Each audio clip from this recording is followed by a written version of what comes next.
Assalamualaikum. Selamat datang di channel Alessa Alsameisea.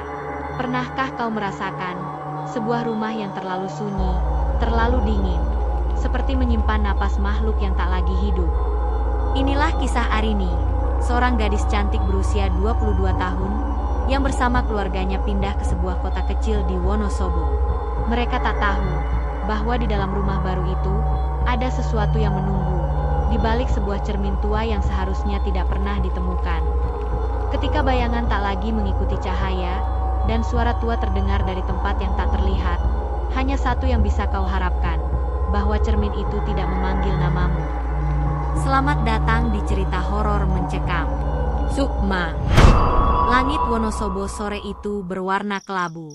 Kabut menggantung rendah di antara pohon-pohon pinus yang menjulang di kejauhan. Sebuah mobil minibus tua berwarna putih perlahan melintasi jalanan sempit berbatu, mendekati rumah besar bergaya kolonial yang berdiri angkuh di pinggiran desa. Di dalam mobil itu, duduk Arini, gadis cantik berusia 22 tahun, dengan wajah yang tampak letih namun tetap menawan. Di sampingnya duduk Bunita 45 tahun, sang ibu, lembut tapi tegas, mengenakan kerudung coklat muda. Di belakang, Pak Bayu 47 tahun, ayah Arini yang berhati hangat namun kini diliputi kekhawatiran, menyetir sambil sesekali melirik spion, memastikan semuanya baik-baik saja. Di kursi belakang, Reza 13 tahun, adik Arini, sibuk memeluk tas punggungnya sambil memandangi luar jendela dengan gelisah. Keluarga Arini bukanlah keluarga biasa. Dulu mereka tinggal di kota besar, Semarang, dan hidup cukup berkecukupan. Pak Bayu adalah seorang dosen sejarah di Universitas Negeri, sementara Bunita mengelola toko batik kecil di rumah. Namun sebuah tragedi keuangan menghantam mereka 2 tahun lalu. Penipuan investasi yang melibatkan sahabat dekat Pak Bayu membuat mereka kehilangan rumah, tabungan, dan kepercayaan pada orang. Mereka memilih memulai dari awal, pindah ke rumah tua milik kakek dari pihak Ibu Arini yang sudah lama kosong di desa pegunungan Wonosobo. Rumah itu disebut-sebut dulu megah, tapi kini sunyi, sepi, dan tak terawat. Saat mobil berhenti di depan gerbang besi berkarat yang setengah terbuka, suasana langsung berubah. Angin dingin menyambut, dan pepohonan bambu yang tumbuh liar di sekitar rumah bergesekan mengeluarkan suara lirih seperti bisikan. Rumahnya, agak serem ya, ujar Reza pelan. Jangan bicara sembarangan, tegur Bunita, meski nada suaranya sendiri terdengar ragu. Gerbang dibuka oleh Bu Sri, wanita tua berusia sekitar 60 tahunan, mengenakan kebaya lusuh dan kain batik. Rambutnya digelung rapi, dan ada senyum di wajahnya. Tapi matanya terlalu tenang, terlalu hening. Selamat datang, Nyonya Nita, Tuan Bayu, Mbak Arini, Mas Reza. Sudah lama rumah ini menanti kalian, katanya lembut. Arini berusaha tersenyum, namun entah mengapa, hatinya justru terasa berat. Rumah itu berdiri tinggi, jendelanya besar-besar dan gelap. Di salah satu lantai atas, Arini sempat merasa seperti ada bayangan seseorang yang berdiri menatap dari balik tirai. Tapi ketika ia menoleh lagi, hanya tirai kosong yang berayun pelan ditiup angin. Malam pun datang dengan cepat. Rumah itu ternyata lebih luas dari yang mereka kira. Banyak ruangan kosong, koridor panjang, dan perabot antik yang masih tersimpan. Jangan dibuka dulu yang di belakang dapur ya, Mbak. Pesan Bu Sri saat Arini hendak membuka pintu tua yang tampak mengarah ke gudang. Kenapa? Banyak tikus dan debu, jawab Bu Sri cepat, terlalu cepat. Arini mengangguk pelan, tapi dalam hatinya sudah timbul rasa ingin tahu. Ada sesuatu dengan rumah ini, bukan hanya karena usianya, tapi karena udara di dalamnya terasa hidup, seolah mengamati mereka satu persatu. Dan malam itu, saat semua tertidur, Reza terbangun karena mendengar suara langkah pelan di lorong. Ketika ia keluar kamar, ia melihat sosok seorang perempuan tua, berpakaian putih lusuh, berjalan pelan menuju kamar Arini. Tapi anehnya, saat Reza menyusul, lorong itu kosong. Dan pintu kamar Arini terbuka sedikit. Padahal sebelumnya terkunci dari dalam. Hari-hari pertama di rumah tua itu berjalan lambat namun penuh rasa aneh. Udara pagi terasa lebih dingin dari biasanya. Setiap langkah menimbulkan gema panjang di lorong-lorong kayu. Arini mencoba menyesuaikan diri dengan tempat baru ini, tapi bayang-bayang keganjilan terus menghantui. Suatu pagi, ketika Pak Bayu dan Bunita sedang pergi ke kota untuk mengurus surat pindah, dan Reza asyik bermain game di kamarnya, Arini memutuskan untuk membereskan perabotan di dapur belakang. Di sudut ruangan, ia melihat lemari kayu tinggi yang menghalangi sebuah pintu kecil yang selama ini tidak ia perhatikan. "Ini, pintu kemana?" gumam Arini, heran. Dengan sedikit tenaga, ia mendorong lemari itu perlahan. Kayunya berderit, seolah menolak digeser. Tapi setelah beberapa usaha, pintu kecil yang tersembunyi itu akhirnya terbuka, mengarah ke sebuah lorong sempit berdebu yang menurun ke bawah. Rasa penasaran mengalahkan rasa takutnya. Arini mengambil senter dan melangkah masuk. Lorong itu berakhir pada sebuah ruang gudang yang gelap dan pengap. Lantai tanahnya lembab, dan bau jamur memenuhi udara. Di tengah ruangan, berdiri sebuah benda besar tertutup kain hitam. Arini mendekat, dan perlahan menarik kain itu. Cermin. Sebuah cermin besar berbingkai ukiran kayu jati, dengan motif bunga dan matahari. Tapi yang membuat bulu kuduk Arini berdiri, permukaannya tidak sepenuhnya memantulkan bayangan. Ada kilau kehijauan samar, dan saat ia menatapnya lebih dalam, ia melihat bayangan perempuan tua berdiri di belakangnya. Arini berbalik cepat. Tidak ada siapa-siapa. Jantungnya berdegup keras. Ia menelan ludah, lalu menatap cermin itu lagi. Sekarang yang terlihat hanya dirinya. Tapi sesaat sebelum ia menutup kembali kain itu, bayangan perempuan itu tersenyum padanya. Padahal Arini tidak tersenyum. "Arini!" Suara dari belakang membuatnya melompat. Itu Busri, berdiri di mulut lorong dengan wajah pucat. "Apa yang kamu buka?" tanya Busri pelan. "Gudang ini, ada cermin aneh, Bu. Kenapa ditutup?" Busri diam sejenak. Tatapannya kosong, seperti sedang menyusun kebohongan yang hati-hati. "Itu peninggalan lama. Sudah rusak, tak layak dipakai. Lebih baik jangan disentuh lagi, Nak. Bisa pecah, bisa bahaya. Tapi tadi saya..." "Sudah, mari kembali ke atas. Ruangan ini lembab, tak baik buat pernapasan." Arini akhirnya menurut, meski hatinya berkata lain. Saat ia naik ke atas, ia sempat menoleh sekali lagi ke cermin. Dan lagi-lagi, bayangan perempuan tua itu muncul berdiri lebih dekat, dengan mata menatap lurus padanya. Malam harinya, Arini gelisah di tempat tidur. Setiap kali ia memejamkan mata, ia melihat mata putih itu. Di mimpinya, ia berdiri di depan cermin, dan perempuan tua itu membisikkan sesuatu yang tidak bisa ia mengerti, seperti mantra. Ketika ia terbangun, keringat membasahi wajahnya. Dan di ujung tempat tidurnya, tampak bekas telapak tangan basah. Tapi kakinya sendiri tidak pernah menginjak lantai sejak ia masuk ke kamar. Sudah 3 hari sejak Arini menemukan cermin itu, dan sejak itu pula tidur malamnya tak pernah benar-benar tenang. Mimpi buruk datang silih berganti, selalu di tempat yang sama, ruang gelap dengan cermin besar, dan sosok perempuan tua yang mendekat pelan-pelan sambil bergumam dalam bahasa asing. Wajahnya rusak, kulitnya melepuh seperti terbakar. Namun matanya hidup, tajam, dan mematikan. Di dunia nyata, perubahan perlahan juga mulai terlihat pada Arini. Ia menjadi lebih murung, sering melamun, dan tubuhnya kadang tiba-tiba menggigil tanpa sebab. Bunita sempat mengira putrinya sedang terkena flu atau kelelahan karena stres pindahan. Tapi Reza, adik Arini, melihat sesuatu yang berbeda. Suatu sore, Reza mengintip dari balik pintu kamarnya. Ia melihat Arini berdiri diam di depan cermin hias di lorong, menatap bayangannya sendiri terlalu lama. Wajah Arini terlihat datar, lalu perlahan, ia tersenyum lebar. Tapi senyumnya tidak seperti senyum kakaknya yang biasa. Itu senyum kosong, dingin. Ketika Reza mencoba memanggilnya, Arini tetap diam, seolah tidak mendengar.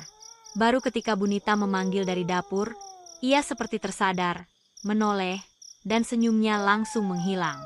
Malamnya, Reza berkata pada ayahnya, Kak Arini aneh, yah. Dia ngomong sama kaca, kayak ada orang di dalamnya. Pak Bayu menanggapinya dengan senyum lelah. Mungkin dia hanya sedang menenangkan diri. Rumah ini memang belum terbiasa. Kita semua juga belum terbiasa. Namun diam-diam, Pak Bayu sendiri juga merasakan kejanggalan. Beberapa kali, saat ia bangun malam untuk ke kamar mandi, ia mendengar suara bisikan dari arah dapur belakang, tempat di mana gudang itu berada. Suara seperti nyanyian lirih atau tangisan. Dan pada malam keempat, hal paling mengerikan terjadi. Arini terbangun pukul 2 dini hari, tapi tubuhnya tak bisa digerakkan. Sleep paralisis. Ia hanya bisa membuka mata, dan di ujung tempat tidurnya berdiri sosok perempuan tua mengenakan kebaya putih penuh noda hitam, rambutnya panjang dan basah, dan wajahnya, ya Tuhan, berlubang di bagian pipi kanan. Perempuan itu berjalan perlahan ke arah Arini. Setiap langkahnya menimbulkan bunyi seperti kuku menyeret di lantai kayu. Arini ingin berteriak, tapi mulutnya terkunci. Ia hanya bisa mengeluarkan suara kecil dari tenggorokan. Saat perempuan itu sudah sangat dekat, ia membungkuk dan berbisik di telinganya. Aku butuh tubuhmu, Arini. Arini tersentak bangun. Ia benar-benar bisa duduk. Nafasnya tersengal. Matanya basah. Tapi pintu kamar, yang semula tertutup, kini terbuka sedikit. Dan dari balik celahnya, ada bayangan samar yang bergerak pergi. Paginya, Arini demam. Bu Sri datang membawakannya air jahe. Tapi Arini menolak disentuh. Sorot matanya mulai berbeda. Seolah jiwanya terbelah dua. Dan di dalam gudang, tanpa ada seorang pun yang tahu, cermin itu kini memperlihatkan bayangan dua sosok Arini. Satu biasa, satu lagi dengan mata putih. Udara Wonosobo makin dingin. Kabut pekat menggantung sepanjang pagi hingga menjelang sore.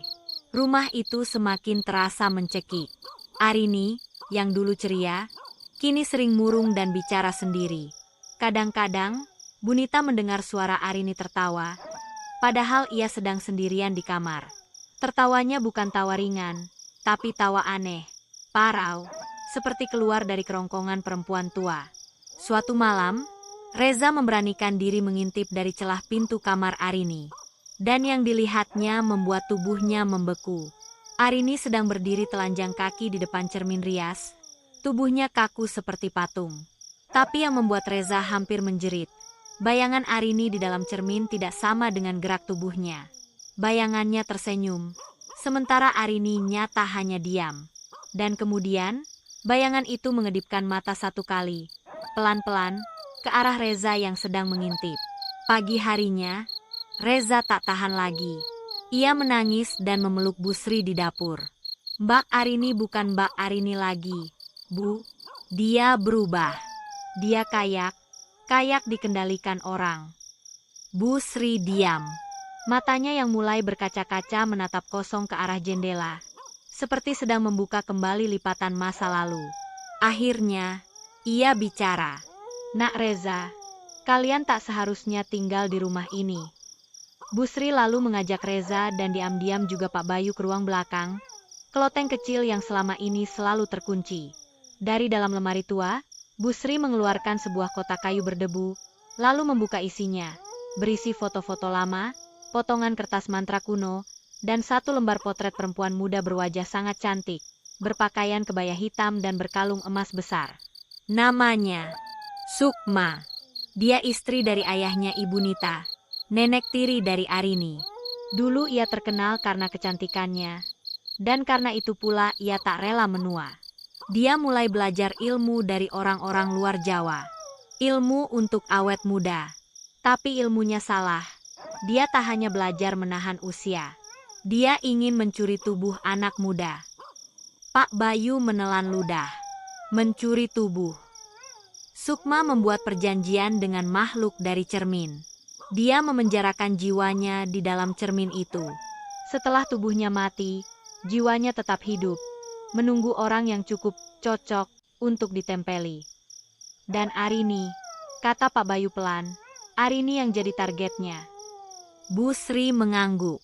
Karena darahnya sama. Arini adalah cucu dari suami Sukma. Darah keturunan langsung. Kalau Sukma berhasil, tubuh Arini akan jadi miliknya. Pak Bayu terduduk. Tangannya gemetar. Kenapa? Kenapa ibu tidak menghancurkan cermin itu sejak dulu? Bu Sri menangis pelan. Karena aku, dulunya pembantu pribadi Sukma. Aku ikut dalam semua ritual. Aku terlalu takut. Aku bersalah. Sementara itu di kamar atas, Arini berdiri diam di depan jendela. Wajahnya pucat, matanya kosong. Dan dari cermin di belakangnya, Sukma muncul sepenuhnya. Sedikit lagi, sebentar lagi tubuh ini akan jadi milikku. Dan malam itu, Arini tidak makan, tidak bicara, tapi terus duduk menatap ke dalam cermin besar yang telah dibawa ke kamarnya oleh sesuatu atau seseorang. Malam demi malam, Arini semakin jauh dari dirinya yang dulu. Ia mulai kehilangan ingatan-ingatan kecil, seperti nama tetangga, nomor telepon, bahkan makanan kesukaannya. Bunita menyadari bahwa putrinya seperti sedang dikuras perlahan. Jiwanya direnggut sedikit demi sedikit. Sementara itu, Pak Bayu dan Bu Sri berusaha mencari cara untuk menghentikan proses pemindahan jiwa Sukma. Mereka menyusuri buku-buku tua di rak peninggalan kakek, termasuk catatan harian dari almarhum yang ternyata pernah mencoba mengurung Sukma, tapi gagal. Di salah satu halaman, tertulis, Sukma tak bisa dibakar, tak bisa dipecah. Ia harus ditolak di tempat asal ia memanggil iblisnya, di Bukit Angin Hitam. Di sanalah tubuh dan jiwa bisa dipisahkan, dan roh diikat selamanya. Namun waktu tak memihak mereka. Pada malam Jumat Kliwon, Arini mengalami kejang hebat. Matanya membelalak tanpa kelopak. Bibirnya menggumamkan kalimat dalam bahasa yang bahkan Bu Sri pun tak bisa pahami. Reza berteriak ketakutan saat mendapati kakaknya berdiri di atas tempat tidur dengan kepala menengadah dan tangan terentang, seolah tengah menyambut sesuatu dari langit-langit kamar. Setelah kejadian itu, Arini tak lagi sama. Tubuhnya mulai berperilaku aneh. Ia berjalan sendiri di malam hari, membuka pintu-pintu yang sebelumnya selalu terkunci, bahkan pernah berdiri dia menghadap dinding selama berjam-jam. Beberapa kali, ia memandangi Reza sambil tersenyum. Tapi senyuman itu bukan milik kakaknya. Itu senyuman tua, penuh dendam. Puncaknya terjadi saat Bunita hendak menyisir rambut Arini dan melihat segumpal rambut putih tumbuh di tengkuk putrinya. Kulit Arini di bagian punggung juga mulai keriput. Bukan seperti bekas luka, tapi seperti kulit wanita tua. Kamu bukan Arini, bisik Bunita lirih saat menatap mata anaknya. Lalu kenapa ibu masih menyisirku? Jawab Arini pelan, dengan nada yang terlalu dalam untuk suara seorang gadis muda. Seketika itu juga, Bunita tersentak mundur. Tangannya gemetar. Ia menyadari, Sukma sudah masuk jauh ke dalam tubuh anaknya. Yang mereka miliki kini hanya sisa-sisa waktu. Malam itu, saat rumah sudah senyap, Arini berdiri di depan cermin besar. Tubuhnya telanjang, matanya memerah. Di balik bayangan, Sukma tersenyum puas, lalu menempelkan telapak tangannya dari dalam cermin. Perlahan, bayangan Sukma dan tubuh Arini mulai menyatu. Di ruang bawah, Bu Sri menyusun sesajen untuk ritual penolakan terakhir. Pak Bayu membaca ulang catatan mantra, dan Reza, meski masih ketakutan, memutuskan ikut membantu. Aku mau selamatin Kak Arini, biar dia pulang. Bu Sri menatap Reza dan mengangguk. Kita akan membawanya ke Bukit Angin Hitam malam besok, sebelum Sukma menguasainya sepenuhnya. Di luar rumah, angin mulai menderu, dan daun-daun bambu bergesekan nyaring, seperti suara tawa perempuan tua yang bersenandung, menunggu tubuh mudanya yang baru. Kabut turun lebih cepat malam itu. Langit Wonosobo gelap total, tak ada bintang, seolah alam ikut menahan napas. Di dalam rumah, Arini duduk di depan cermin besar di kamarnya. Tubuhnya diam seperti patung, namun matanya bergerak cepat, seperti sedang mengikuti sesuatu yang tidak terlihat di balik permukaan kaca. Di dalam cermin, Sukma sepenuhnya telah muncul. Kini, ia menatap langsung dari balik bayangan Arini. Tak lagi sekadar bayang-bayang samar, melainkan sosok utuh yang menempel erat, seperti kulit kedua. Waktumu habis, Arini, bisik Sukma dari dalam cermin. Jiwa ini akan segera kubuang. Tubuhmu, milikku. Sementara itu, di ruang belakang, Busri, Pak Bayu, dan Reza bersiap dengan peralatan ritual. Di dalam tas kecil mereka, terdapat kitab tua, sesajen berupa kembang setaman, kendi berisi air mata ayam jantan, dan secari kain putih yang telah dibacakan mantra penolak roh. Rencana mereka hanya satu, membawa Arini ke Bukit Angin Hitam, tempat asal mula ilmu hitam Sukma dipanggil puluhan tahun lalu. Di sanalah, menurut catatan kakek, roh Sukma bisa diputus dari tubuh Arini. Mereka memanggil Arini dengan halus. Namun saat Arini keluar dari kamar, bukan dia yang berdiri di depan mereka. Ia mengenakan kebaya putih dan kain batik tua. Rambutnya disanggul dengan cara kuno. Wajahnya terlihat lebih tua dari kemarin, tapi tetap anggun dalam cara yang menyeramkan. "Kalian mau membuangku?" tanyanya sambil tersenyum datar. "Sudah terlambat. Sebentar lagi fajar, dan aku akan hidup kembali." Pak Bayu maju dan membaca potongan doa. Arini meringis, menjerit keras. Tapi bukan suara Arini, melainkan jeritan perempuan tua. Tubuhnya gemetar hebat, lalu jatuh pingsan. Mereka segera membungkus tubuh Arini dengan kain putih dan membawanya ke dalam mobil tua menuju bukit. Perjalanan ke Bukit Angin Hitam tidak mudah. Jalanan sempit, penuh kabut, dan suara-suara aneh mulai muncul di sekeliling mereka. Reza beberapa kali mengaku melihat perempuan berpakaian putih melayang di antara pepohonan. Ketika mereka tiba, langit mulai memucat. Mereka hanya punya waktu 1 jam sebelum matahari benar-benar terbit. Di puncak bukit, mereka mendudukan Arini di atas batu besar yang diyakini sebagai tempat Sukma melakukan pemujaan dulu. Busri menggambar simbol kuno di tanah dan mulai membaca mantra pembersih. Pak Bayu berdiri di samping, memegangi kendi, sementara Reza memegangi foto Arini dan menggumamkan doa dengan gemetar. Tapi tak lama kemudian, angin berhenti. Udara tiba-tiba kaku, sunyi, bahkan dedaunan tak bergerak. Lalu, terdengar tawa lirih, makin lama makin keras, hingga menyerupai teriakan wanita yang melengking di tengah kabut. "Kalian pikir bisa menghentikanku? Aku sudah menyatu dengan darahnya. Aku tak akan pergi." Arini terbangun, tapi matanya kini putih seluruhnya. Ia tertawa sambil mencakar tanah, lalu bangkit dan berlari ke arah tebing. Untung Reza berhasil menahannya. Busri melanjutkan mantra dengan suara lebih lantang. Pak Bayu memercikan air dari kendi ke tubuh Arini yang kini mengamuk keras, menjerit, menggeliat, mencakar. Kulit di punggung Arini mengelupas, memperlihatkan urat hitam yang menjalar naik ke lehernya. Lalu, cahaya fajar mulai menyentuh puncak pohon. Saat sinar pertama menyentuh wajah Arini, ia menjerit sekali lagi, dan dari dalam tubuhnya, sosok bayangan tua keluar. Sukma muncul sepenuhnya, melayang di udara dengan wajah setengah terbakar. "Tidak, a." Dengan sekuat tenaga, Busri menekan simbol di tanah dengan tangannya, dan menyegel mantra terakhir. "Kembalilah ke cerminmu, terkunci oleh darah dan waktu, terperangkap hingga akhir zaman." Sukma menjerit, tubuhnya ditarik oleh pusaran cahaya yang muncul dari dalam tanah. Ia mencoba menyeret Arini bersamanya, namun Reza memeluk kakaknya kuat-kuat. Pak Bayu menyiramkan air terakhir dari kendi tepat ke wajah Sukma, dan dalam sekejap, roh itu menghilang, terhisap ke dalam bayangan yang kembali meredup. Tubuh Arini jatuh lemas, matanya menutup, dan suasana bukit kembali senyap. Arini sadar beberapa menit kemudian. Ia menatap sekeliling seperti orang bingung. Matanya normal, nafasnya berat. "Ayah, Reza, aku di mana?" Pak Bayu memeluk putrinya sambil menangis.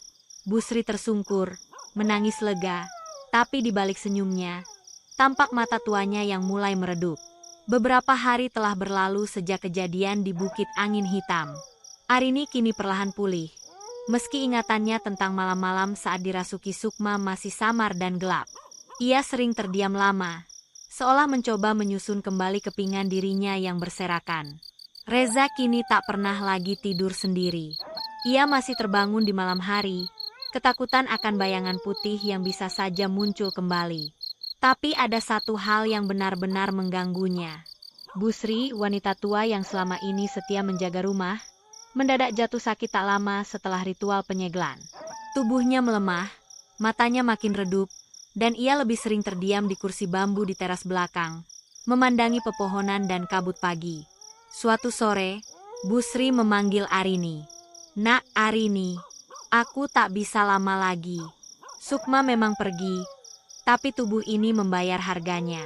Waktu itu aku ikut bersumpah dalam pemujaannya, dan hanya kematianku yang bisa mengikatnya kembali." Arini menggenggam tangan Busri dengan air mata berlinang. "Kenapa? Kenapa ibu tak bilang dari awal?" "Karena aku takut. Tapi aku tahu, pada akhirnya, ini memang tugasku. Aku menjaga rumah ini bukan untuk majikan, tapi untuk memastikan Sukma tak pernah bebas lagi." Busri lalu menyerahkan sesuatu, sebuah kain hitam kusam. "Ini, untuk menutupi cermin. Jangan biarkan cermin itu terbuka lagi. Simpanlah di tempat yang tak bisa dicapai siapapun." 3 hari kemudian, Busri meninggal dunia dalam tidurnya. Upacara kecil digelar di halaman rumah. Warga desa datang, mengenang sosoknya sebagai penjaga setia dan penyabar. Tapi hanya Arini, Pak Bayu, dan Reza yang tahu pengorbanan sebenarnya yang telah dilakukan wanita tua itu. Setelah penguburan, keluarga itu memutuskan kembali ke kota. Rumah tua ditinggalkan. Tapi sebelum pergi, Arini masuk ke gudang untuk terakhir kalinya. Ia berdiri di depan cermin besar itu, kini ditutup kembali dengan kain hitam. Seketika, bulu kuduknya meremang. Ada bisikan kecil dari balik cermin. "Sangat lirih. Kau pikir ini berakhir, Arini?" Cermin tak pernah lupa. Arini menggigit bibir. Dengan tenang, ia menjatuhkan segenggam tanah dari puncak bukit angin hitam ke depan cermin, lalu menggambar ulang simbol penyegel yang pernah dibuat Busri di lantai tanah gudang. Ia lalu menutup pintu gudang dan menguncinya dari luar. "Tidurlah, Sukma. Aku tak akan jadi milikmu." Rumah itu kini kosong. Tapi dari luar jendela, saat matahari mulai tenggelam, jika seseorang cukup berani mengintip, kadang tampak bayangan perempuan tua berdiri di balik tirai kamar Arini. Dan dari dalam cermin besar di gudang, pantulan samar masih hidup. Diam, tapi menunggu. Beberapa bulan telah berlalu sejak keluarga Arini meninggalkan rumah tua di Wonosobo. Mereka kini tinggal kembali di kota, menjalani hidup dengan damai. Arini kembali kuliah, meski ada bekas trauma yang tak bisa hilang sepenuhnya dari sorot matanya. Ia lebih sering menyendiri, menulis puisi-puisi kelam yang tak pernah ia tunjukkan pada siapapun. Pak Bayu mulai bekerja di perusahaan baru, mencoba bangkit demi keluarganya. Reza, ia mulai bisa tidur nyenyak lagi. Tapi kadang, dalam mimpinya, ia melihat sosok wanita tua bergaun putih, berdiri jauh di belakang pohon, memanggil tanpa suara. Sementara itu, di Wonosobo, rumah tua itu tetap berdiri sunyi di antara kabut dan pepohonan pinus. Warga sekitar menghindarinya. Anak-anak tak pernah lagi bermain di halaman depannya. Kabar burung menyebar, tentang suara tangisan dari balik gudang, tentang bayangan yang berjalan sendiri di balik jendela, tentang cermin yang kadang terbuka meski tak disentuh siapapun. Suatu malam, seorang pemuda dari kota, pemburu barang antik, datang dan berhasil menyuap penjaga desa untuk membuka rumah itu. Ia masuk, menjelajah ruangan demi ruangan, kagum pada bangunan tua yang eksotis. Hingga ia menemukan gudang. Dan di dalam gudang, ia melihat cermin besar, tertutup kain hitam. Tangannya perlahan terulur. Barang antik ini bisa dijual mahal. Ia menarik kain penutupnya. Seketika, suhu ruangan berubah. Angin dingin bertiup dari arah yang tak jelas. Cermin itu bergetar. Seseorang menatap balik dari dalamnya. Senyum tua. Mata kosong. Jemari mengais permukaan cermin seolah ingin keluar. Namamu siapa? Nak? Bisik suara dari balik kaca.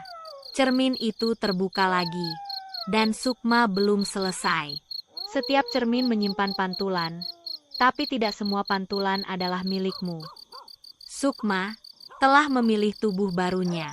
Dan mungkin berikutnya adalah kamu. Jangan lupa like, subscribe, dan nyalakan lonceng agar tak ketinggalan kisah horor mencekam lainnya. Karena cerita belum benar-benar selesai, sampai bayangan terakhir menghilang. Sampai jumpa di kegelapan berikutnya. Tamat.